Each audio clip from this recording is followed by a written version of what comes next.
Just in case you live under a rock or have a life, there have been some small hotfixes to Cersei's Circlet from the Siren Isles.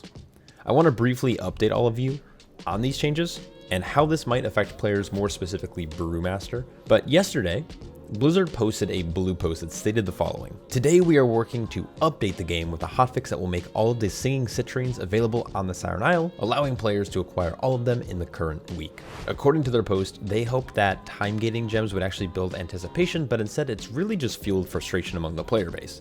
This has mostly been the major complaint from the community. A few hours after this post, the update went live in game, actually while I was streaming, so I headed straight for the Siren Isle and wanted to see what these changes were all about. My first stop was Taljori, the Tortolin vendor, who now sells a few of the gems that are specific to the weekly event. I believe they're from the Storms, but I might be wrong about that. But basically, you can now purchase them directly from Taljori.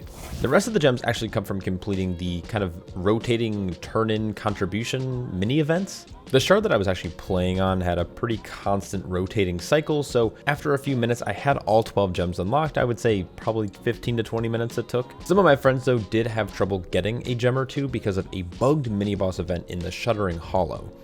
Reports state that both the boss either needed to be killed extremely quickly, or it wouldn't reward loot, or that the boss couldn't enter the tunnel, or it would deactivate the loots, or that no one should even attack the mini boss for a minute after it spawns to make sure the loot actually is dropped. I've heard countless reports of people not getting their gems, but I don't know if anyone's actually figured out the exact issue or if this has been fixed. But personally, I didn't have any trouble getting these gems, so I'm not really sure what to do.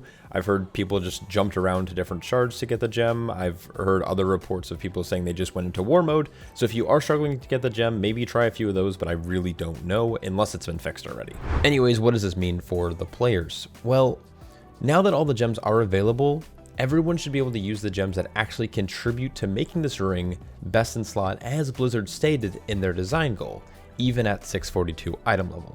Luckily, WoWhead has compiled a list of all the best gems for each class and spec. Now, this can be argued to be slightly subjective because it all depends on your personal goals as a player, but for a lot of classes, it just seems that most of the secondary set gems are going to be best, but for players like Brewmaster Monks, we want to gather more of the proc damage effects. I spent some time testing both the damage proc gems alongside some of the healing gems through a few low keys between the 10 and 12 range to get an idea of what these gems can do.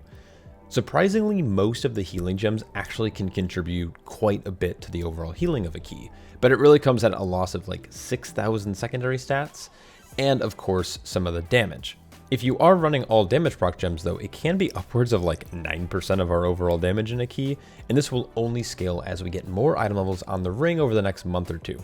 Personally, I'm really liking this ring so far, and I'm glad Blizzard acted quickly in making the gems available for all players, but I hope moving forward, if they try to implement systems like this again, that they took notes and they learned their lesson.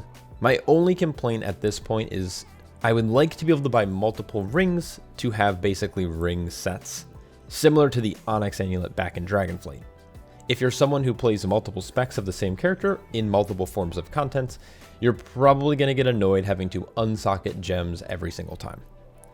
Outside of that though, everything else seems to be peachy. You'll need to return the Siren Isles every week to gain an item level upgrade, but you can also just wait a few weeks and grind it out, since there's supposed to be a catch-up system.